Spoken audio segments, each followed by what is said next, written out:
back, everyone. My name is Patrick. You're watching the Oilers Rundown, broadcast on the Oilers Fanatic and the Heavy Hockey Network.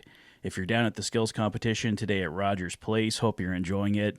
Unfortunately, no Connor McDavid, Matthias Ekholm, or Matthias Janmark competing in today's skills competition. All three guys battling the flu, so it's a tough look. The Oilers really missed Matthias Ekholm last night and felt bad for everyone watching the Oilers-Leafs game last night, and of course feel bad for people missing out on McDavid and Ekholm and Janmark today in the skills competition, but better to get these guys all healed up so they can perform for you in the games that really matter to this team. And yeah, it was a frustrating one to the Toronto Maple Leafs last night. A lot of people blaming Stuart Skinner.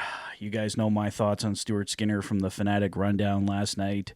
I didn't like one of the goals for sure, maybe two if you're looking back here, but overall, I don't want to blame Skinner too much, but I know it's a hot topic here in Oil Country. Austin over at Austin Hockey put out a video on it this morning. He thinks it's time for the Oilers to make a change in goal. Tyson over at Dolany TV, I think, is with me. We got to stick with Stuart Skinner here.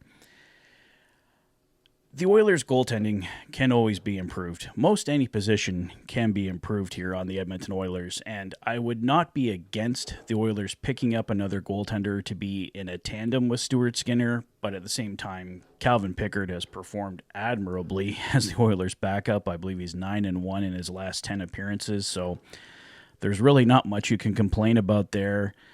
Yes, Skinner has not been perfect. Not going to come here and tell you that Stuart Skinner is an elite number one goaltender. Right now, he is clearly not an elite number one goaltender. There's about 5 or 6 of those guys in the NHL, and Stuart Skinner is clearly not one of them. He's a guy making, $2.6 million this year, and he's going to be due a raise. We'll see how big that raise is going to be. We got Calvin Pickard making $1 million here, so the goaltending the Oilers are getting right now that's currently helped them to a 32-16-4 record, battling for first place in the Pacific Division. That's the goaltending that Stuart Skinner and Calvin Pickard have provided to this point. It has not been perfect. Not going to say it has been.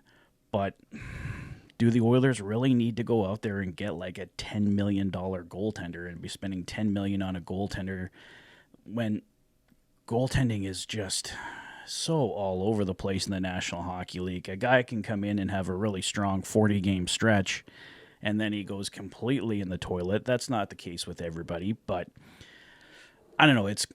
I kind of like spending $3.6 million on our goaltending, to be perfectly honest, and it's nice to have that money for other positions if you're having good enough goaltending to get you by. Now, you can certainly argue that Stuart Skinner has cost the Edmonton Oilers some games. I'm not going to say you're wrong when you say that, but Stuart Skinner's also won a lot of games for the Edmonton Oilers as well, so you got to take what you can get. The Oilers are paying right now for $3.6 million goaltending, and I think they're getting an excellent return on $3.6 million goaltending. If you want to go out and spend another $4, $5, $6, $7 million on another goaltender, yes, the Oilers' goaltending will undoubtedly improve. Well, it better if you're spending that money.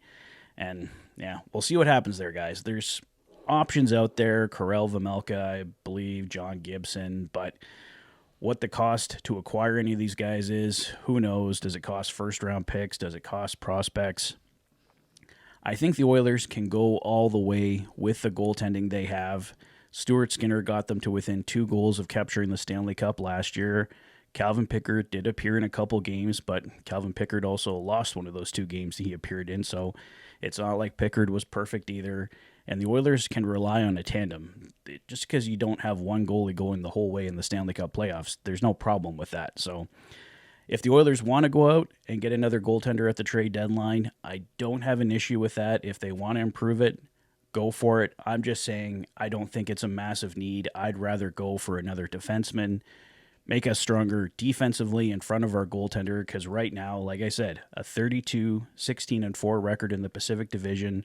We're in a battle for first place in our division.